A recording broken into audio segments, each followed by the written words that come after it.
Hello guys, welcome back to your YouTube channel SK study. मैं हूं आपका educator Shiv Mishra और यहां पर आज हम लेके आए 2025 पेपर के लिए फुल सोल्यूशन वीडियो। जी हाँ, और बच्चे कमेंट करेंगे गुरु जी, अब गुरु जी आपने क्या पढ़ा दिया। तो बिल्कुल आपको मैं चैप्टर 1 कुछ जनन, चैप्टर 2 मानव जन्म, चैप्टर 3 जनन स्वास्थ्य आपको कंप्लीट चैप्टर मैंने पढ़ा दिया है आपके चैनल यूट्यूब एसके स्टडी पर। धीरे धीरे मैं पूरा आपको चैप्टर पढ़ा दूंगा, टेंशन ना लीजिएगा, ठीक है ना। और हैंड रिटेन नोट्स पीडीएफ वूडीएफ टेलीग्राम चैनल यस के स्टडी पर मिल जाएगा। तो यस के स्टडी टेलीग्राम चैनल का लिंक डिस्क्रिप्शन बॉक्स के अंदर दिया है। देखिए, जो पेपर आने वाला है सेम पैटर्न पर आएगा, मैंने न्यू सिलेबस के अनुसार ही बता रहा हूँ। ओके, ध्यान दीजिए।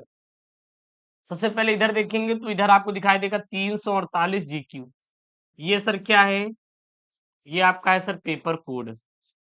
इसको सर क्या बोलते हैं? Paper code.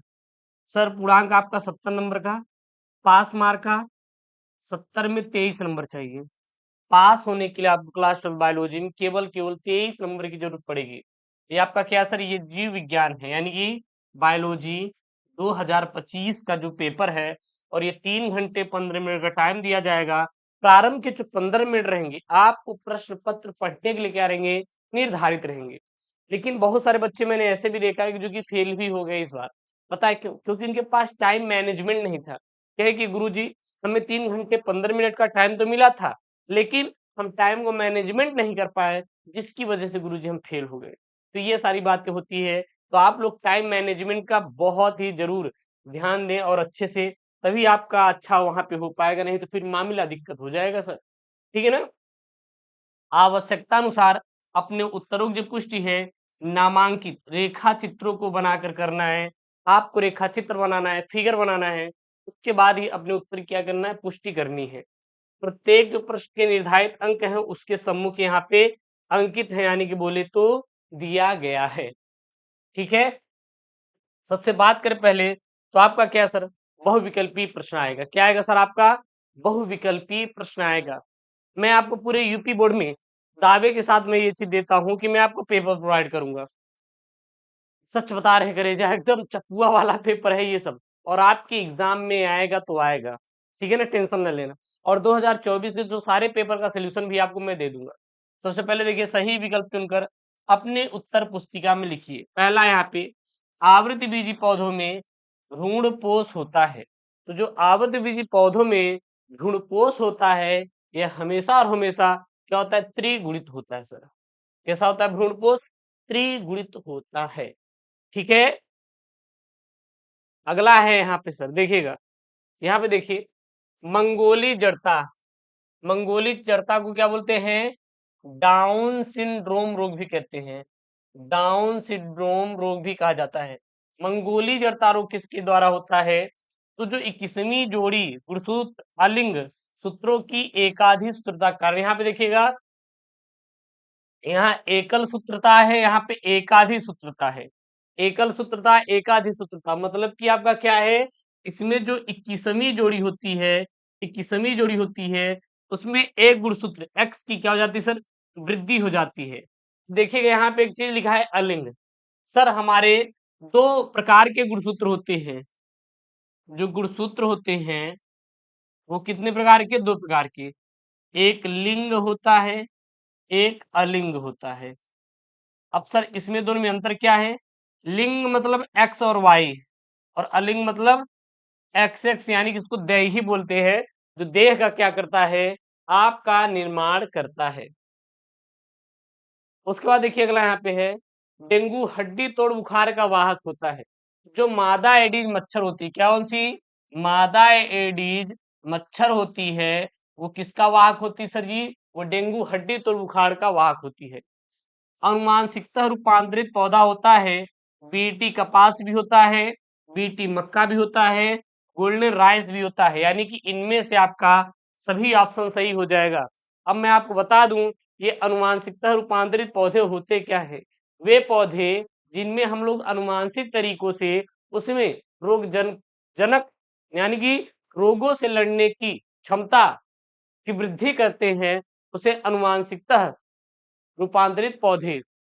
इसमें बीटी मतलब बैसिलस थुरियनजेंसिस एक हमारा क्या होता है? जीव होता है, परजीवी होता है, उसको हम लोग इसमें कपास में इंजेक्ट करा देते हैं, जिसके कारण इसमें कोई रोग नहीं लगता है। उसके आपके छोटे-छोटे एक-एक नंबर वाले प्रश्न आएँगे।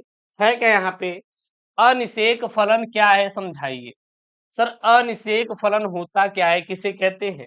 तो सीधा लिखेंगे वह क्रिया जिसमें पौधे के फूल का निर्माण बिना निषेचन से होता है, उसे हम लोग क्या कहते हैं? अनिषेक फलन कहते हैं। जैसे केला, अनन्नास इत्यादि होते हैं, अनिषेक फलन के क्या होते हैं सर? उदाहरण होते हैं। अगला प्रश्न देखिए यहाँ पे क्या है सर? अनुवांशिक कूट की 2 प्रमुख विशेषताएँ लिखिए। तो अनुवांशिक कूट की 2 प्रमुख विशेषताएँ क्या-क्या है? पहला है अनुवांशिक कूट त्रिक होता है, दूसरा है अनुवांशिक कूट अपहासित कूट होते हैं। उसके बाद है लीडिंग कोशिकाओं के क्या कार्य हैं? लीडिंग कोशिकाओं के क्या कार्य हैं? मानव जन्म से बना हुआ प्रश्न है। तो सीधा लिखेंगे जो लीडिंग कोशिकाओं का कार्य ल्यूटिनाइजिंग हार्मोन्स की सहायता से हार्मोन टेस्टोस्टेरोन का उत्पादन करना होता है। तो लीडिंग कोशिकाओं के क्या-क्या कार्य होते हैं? जो लीडिंग कोशिकाएं होती है इनका कार्य ल्यूटिनाइजिंग हार्मोन्स की सहायता से हार्मोन टेस्टोस्टेरोन का उत्पादन करना होता है। घ वाला है रक्त समूह ए वाली माँ का रक्त समूह ओ वाले पिता के बच्चे से किस प्रकार रक्त समूह संभव होगा? जो पिता का रुधिर वर्ग क्या है? ओ है, यानी कि इसका जीनोटाइप II00 हो जाएगा और माता का रुधिर वर्ग क्या है? ए है। ए है मतलब क्या हो जाएगा? ए की ओ तो रहेगा, साथ ही साथ ए भी रहेगा। अतः दंपतियों का जो संभावित रुधिर होगा वो ओ होगा या फिर क्या होगा? ए होगा। इसको लिख सकते हैं। उसके बाद अगला यहाँ पे प्रश्न देखिए, वाहित मल क्या है? प्राथमिक व द्वितीयक वाहित मल उपचार के बीच मुख्य अंतर लिखिए। सबसे पहले वाहित मल क्या होता है? तो प्रतिदिन हमारे द्वारा भारी मात्रा में वर्ज्य पदार्थ मल मूत्र जैव प्रदूषक मुक्त होते हैं, जिसमें कई हानिकारक सूक्ष्मजीव होते हैं एवं इनसे कई हानिकारक बीमारियां जैसे टाइफाइड, हैजा, पेचिस आदि उत्पन्न होते हैं और इन पदार्थों को वाहित मल कहा जाता है। वाहित मल उपचार की 2 विधियां हैं। पहला है प्राथमिक वाहित मल उपचार, दूसरा है द्वितीयक वाहित मल उपचार। पहला जो सर ये है वाहित मल उपचार, यह क्या है?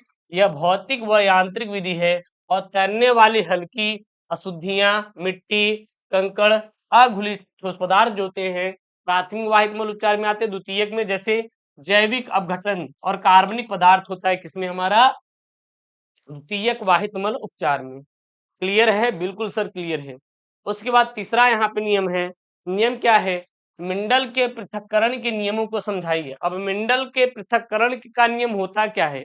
तो मिंडल के पृथक्करण के नियमों को ही हम लोग युग्मकों की शुद्धता का नियम भी कहते हैं। यह नियम युग्मकों की शुद्धता का नियम भी कहलाता है। होता क्या है? किसी लक्षण को संतत तक ले जाने वाले कारक अलग अलग हो जाते हैं तथा यह कारक अगली पीढ़ी में जाने से पूर्व युग्म बनाता है और इस वजह से माता तथा पिता के कारक संतत में अपना प्रभाव दिखाते हैं। जैसे जब प्रथम पीढ़ी में प्राप्त संतत का स्वयं संकरण कराया जाता है तो बनने वाली संततियों में फिर से लंबेपन एवं बौनेपन का लक्षण परिलक्षित होता है और इसे क्या कहते हैं? मेंडल का पृथक्करण का नियम कहते हैं। अगला यहाँ पे प्रश्न है, क्या है? वन्य जीव संरक्षण क्यों आवश्यक है? तो वन्य जीव संरक्षण क्यों आवश्यक है? वनों के साथ साथ वन्य जीव भी मानव के लिए महत्वपूर्ण साधन है। वन्य जीवों से मांस, खाल, हाथी दांत आदि प्राप्त होते हैं। इससे वन्य जीवों का अस्तित्व खतरे में पड़ गया है और आने वाले कुछ ही वर्षों में वन्य प्राणियों की कुछ प्रजातियां पूर्णतः क्या हो जाती हैं? विलुप्त हो जाने का भय बना है। उसके बाद यहाँ पे है पेचिश के कारक लक्षण और बचाव के 2 उपाय के बारे में लिखिए। यानी कि पेचिश के क्या क्या कारण हैं, क्या क्या लक्षण हैं और क्या क्या बचाव हैं, इनके आपको 2 उपायों के बारे में लिखना है। तो पहला है पेचिश अमीबिएसिस। पेचिश को क्या बोलते हैं? अमीबिएसिस। होता क्या है? तो मनुष्य की बड़ी आंत में पाए जाने वाला प्रोटोजोआन एंट अमीबा हिस्टोलिट का द्वारा आमातिसार या अमीबीता रोग होता है। पेचिश के कारक मतलब कारण क्या क्या है? कब्ज, पेट में मरोड़ यानी कि ऐंठन, रुधिर तथा म्यूकस का मल के साथ बाहर आना, लगातार मल त्यागने से जल की कमी, निर्जलीकरण एवं कमजोरी होना आदि इस रोग के क्या हैं? सर प्रमुख लक्षण हैं। इस रोकथाम और इसके उपाय उपाय क्या क्या हैं? तो भोजन को मक्खियों के संपर्क से दूर रखना चाहिए, सबसे पहला उपाय। जल को सदैव ढककर रखें, दूसरा उपाय। साफ सफाई का पूर्णतः ध्यान रखना चाहिए, तीसरा उपाय। चौथा यहाँ पे क्या है? व्यक्तिगत स्वच्छता एवं आसपास के स्थानों पर स्वच्छता पर विशेष ध्यान देना चाहिए। उसके बाद यहाँ पे है आपका वाटसन और क्रिक द्वारा प्रस्तुत किए गए डीएनए मॉडल की संरचना का नामांकित चित्र बनाइए। इसमें वर्णन की आवश्यकता नहीं है, ये जो आपके वाटसन और क्रिक द्वारा प्रस्तुत जो डीएनए था इसके यहाँ पे देख सकते हैं संरचना है, बना लीजिएगा। अगला यहाँ पे प्रश्न है, प्रतिजैविक क्या है? किन्हीं किन्हीं दो कवक प्रजातियों के नाम लिखे जिनका प्रयोग प्रतिजैविकों के उत्पादन में किया जाता है। तो सब प्रतिजैविक क्या होते हैं?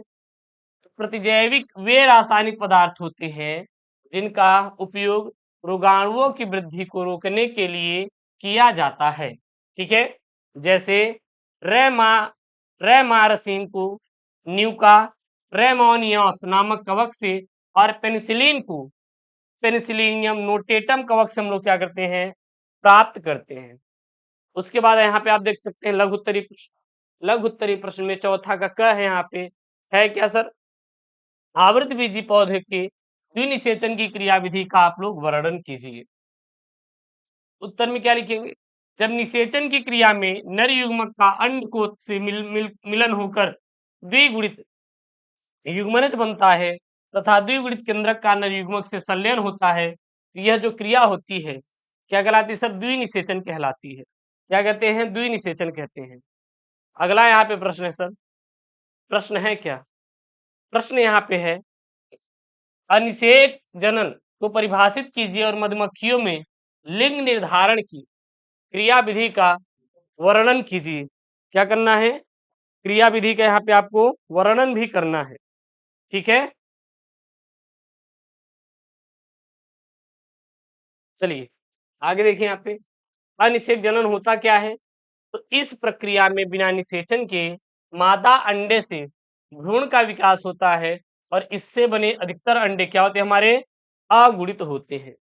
अब मधुमक्खियों में लिंग निर्धारण कैसे होता है? तो यहाँ पे देखिए, सबसे पहले देखिएगा, मादा मधुमक्खी द्विगुणित यानी कि रानी में 32 गुणसूत्र होते हैं और श्रमिक मधुमक्खी में 32 गुणसूत्र यानी द्विगुणित तथा ड्रोन या नर में कितने होते हैं? 16 होते हैं। रानी मधुमक्खी में अंडाणु निर्माण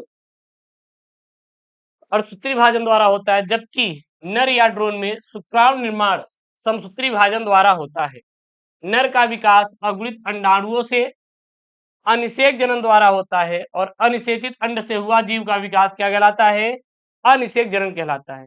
निषेचित अंडाणुओं से द्विगुणित श्रमिक और रानी मधुमक्खी बनते हैं और रॉयल जेली खाने वाली मधुमक्खी मादा मधुमक्खी बनती है, जबकि इससे वंचित सभी मक्खी श्रमिक मक्खी बनते हैं और इसे ही अगुणित द्विगुणित लिंग का निर्धारण करते हैं। बात समझिएगा।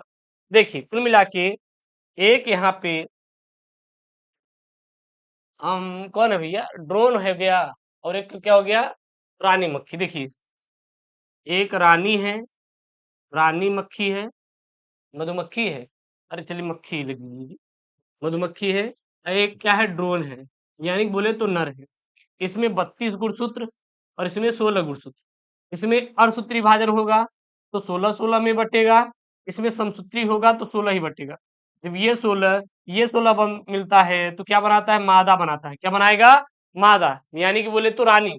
और ये बचा हुआ 16 बाद में क्या बन जाता है? फिर से ड्रोन बन जाता है। ड्रोन बन जाता है मतलब कि नर मधुमक्खी बन जाता है। क्लियर है? रानी के पास 32, ड्रोन के पास 16। यही जो रानी मधुमक्खी है 32 है, 16-16 में बटेगा और ड्रोन जो है 16 में बटेगा, फिर 16-16 मादा बनेगा और ये 16 अलग से क्या बनाएगा? ड्रोन बन जाएगा। बस दैट्स इट, ये और कुछ भी नहीं है। उसके बाद देखिए ग वाला यहाँ पे है पैलिंड्रोमिक न्यूक्लियोटाइड अनुक्रम को उदाहरण से समझाइए और इसका महत्व बताइए। ये पैलिंड्रोम होता क्या है? क्या होता है पैलिंड्रोम? तो न्यूक्लियोटाइड हमेशा डीएनए में थायमिन टी के स्थान पर एडेनिन ए या आरएनए में यूरेसिल यू के स्थान पर जुड़ते हैं। साइटोसिन सी गुआनिन जी के साथ इस न्यूक्लियोटाइड अनुक्रम को पैलिड्रोम कहा जाता है। पैलिड्रोमिक न्यूक्लियोटाइड अनुक्रम डीएनए में पैलिड्रोम क्षारों के उस अनुक्रम को कहते हैं जो डीएनए की दोनों पॉलीन्यूक्लियोटाइड श्रृंखलाओं में 5 3 दिशा में क्या होते हैं, पढ़ने पर एक समान पढ़े जाते हैं। ठीक है,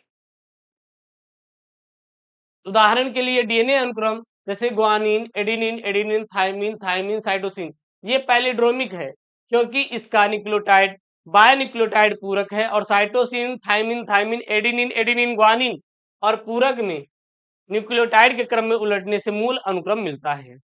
उसके बाद है यहाँ पे बहुप्रभाविता एवं बहुजीनी वंशागति की व्याख्या कीजिए। बहुप्रभाविता और बहुजीनी वंशागति होता क्या है, ध्यान देना। जब एक जीन एक से अधिक लक्षणों यानी फिनोटाइप को प्रभावित करता है तो इसे बहुप्रभाविता कहते हैं। बहुप्रभाविता जिन द्वारा नियंत्रित उपापचयी पथ पर प्रभाव डालकर अभिव्यक्ति होती है। उपापचय पथ प्रभावित होने के कारण ही अनेक फिनोटाइप उत्पन्न होते हैं, जैसे ड्रोसोफिला में नृत्य के सफेद रंग के लिए उत्तरदायी जीन शरीर के अनेक भागों में रंजकहीनता उत्पन्न कर देता है, और सीकल सेल एनीमिया में जिनका एक प्रभाव असमान हीमोग्लोबिन का निर्माण तथा दूसरा लाल रक्त कणिकाओं को हसियाकार बना देता है। ठीक है, बहुजीनी वंशागति होती क्या है बहुजीनी वंशागति यहाँ पे, तो प्रकृति में अनेक लक्षणों के मात्र 2 वैकल्पिक रूप ही मिलते हैं, बल्कि यह क्रमिक अस्तित्व प्रदर्शित करते हैं। जैसे मनुष्य में त्वचा का रंग गोरा या काला ही नहीं होता, बल्कि इसके मध्य अनेक शेड्स भी पाए जाते हैं। मनुष्य की लंबाई के भी केवल 2 रूप नहीं होते हैं, यह मुख्यतः अनेक जीनों के योगात्मक प्रभाव के कारण उत्पन्न होते हैं। इस प्रकार के लक्षण बहुजीनी या मात्रात्मक लक्षण कहलाते हैं, और 2 से अधिक जीनों द्वारा नियंत्रित होने के कारण यह बहुजीनी वंशागति कहलाती है। क्लियर है।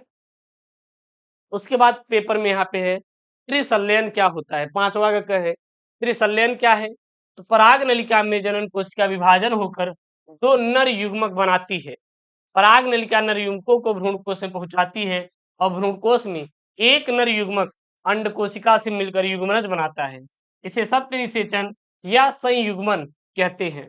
दूसरा नर युग्मक द्विगुणित द्वितीय केंद्रक या 2 अगुणित ध्रुवीय केंद्रकों से मिलकर त्रिगुणित प्राथमिक भ्रूण कोश केंद्रक बना लेता है, और इस क्रिया को त्रिसंलयन कहते हैं।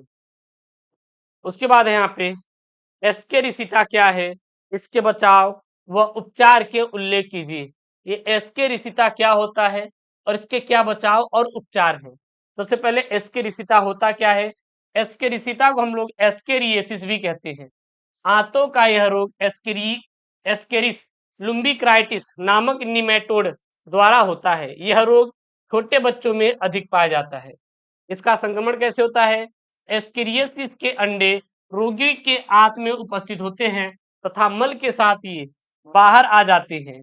ये मिट्टी, जल, पौधे व पालतू पशुओं के दूध को क्या करते हैं, संदूषित कर देते हैं, और ये संदूषित पदार्थ स्वस्थ मानव के संपर्क में आते हैं। अंडे स्वस्थ मनुष्य की आंत में पहुंच जाते हैं और उनको संक्रमित कर देते हैं। इसके लक्षण क्या क्या हैं, पेट में दर्द होने लगता है, भूख कम हो जाती है, अनिद्रा, दस्त, वमन मतलब उल्टी, सन्निपात, घबराहट, ऐंठन इत्यादि। कभी कभी ये मस्तिष्क एवं गुर्दों में पहुंचकर उसको क्या करते हैं, नष्ट करते हैं। इसके बचाव क्या क्या है, तो व्यक्तित्व और सामाजिक सफाई इस रोग का सर्वश्रेष्ठ रोकथाम है। भोजन करने से पूर्व हमें क्या धोना चाहिए भैया, हाथ धोना चाहिए। उसके बाद ग वाला यहाँ पे प्रश्न है, प्रश्न क्या है, अनुवांशिक इंजीनियरिंग क्या है। स्वास्थ्य सुरक्षा के क्षेत्र में अनुवांशिक इंजीनियरिंग के 2 अनुप्रयोग लिखे, मतलब उपयोग लिखना है। ये सर अनुवांशिक इंजीनियरिंग होती क्या है, तो जीवों में वाहित लक्षण प्रारूप प्राप्त करने के लिए अनुवांशिक पदार्थ जैसे जीन अथवा डीएनए खंड को जोड़ा या घटाया या सही किया जाता है। यह प्रक्रिया अनुवांशिक अभियांत्रिकी कहलाता है। स्वास्थ्य के क्षेत्र में जीनी चिकित्सा है क्या, तो बायोटेक्नोलॉजी का सर्वाधिक योगदान स्वास्थ्य सेवा के क्षेत्र में है। इसमें रोग के रोकथाम, रोग निदान और रोग नियंत्रक, चिकित्सीय कारक, जेनेटिक रोगों का सुधार तथा जन नियंत्रण आते हैं। और ये कितने प्रकार की होती है? ये 2 प्रकार, जैसे रिकॉम्बिनेंट वैक्सीन का संश्लेषण और मोनोक्लोनल एंटीबॉडीज का संश्लेषण। अगला है आपका अपरा क्या है और अपरा की कार्य लिखिए। यानी कि अपरा मतलब प्लेसेंटा क्या होता है? तो गर्भ में स्थित भ्रूण व मातृ ऊतकों के बीच का अस्थायी आंतरांग शारीरिक संरचनात्मक व कार्यकी संबंध जो भ्रूण की जीवन संबंधित मौलिक आवश्यकताओं की पूर्ति कर उसके स्वास्थ्य की रक्षा करता है तथा एक अंतःस्रावी ग्रंथि की भांति भी कार्य करता है, अपरा कहलाता है। यानी कि बोले तो प्लेसेंटा कहलाता है। भैया अपरा के क्या क्या कार्य होते हैं? प्लेसेंटा के क्या क्या कार्य हैं?